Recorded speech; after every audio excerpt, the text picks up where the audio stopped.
Албасты туралы.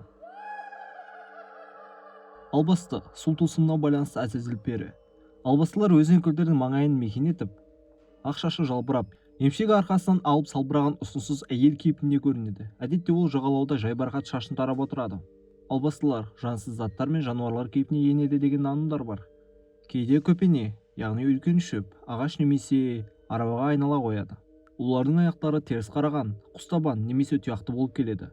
Кейбіреулерінің маңдайында жалғыз көзі, тас немесе қызыл жез мұрны, қолдарында өткір тырнақтары бар.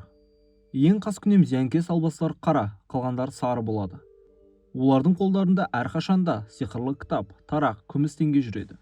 Албастының күйеуі әзәзіл теміртөс сайтан, ол орманды мекендейтін пері. Албастылар адамның түсіне еніп, шошытып, ауруға шалдықтырады. Әсіресе жас босанған әйелдер мен жаңа туған сәбилерге өш. Ол жас босанған әйелдердің жүрегі мен өкпесін ұрлап суға жүгіреді екен.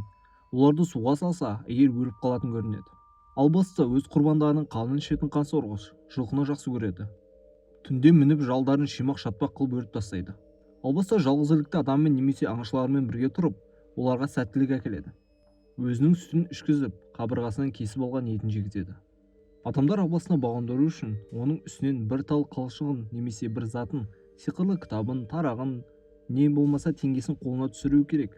Сондай-ақ оған айтқанын іс еткізу үшін киіміне ине шаншыса да болады. Сонда адам не қаласа да албасты соны орындайды.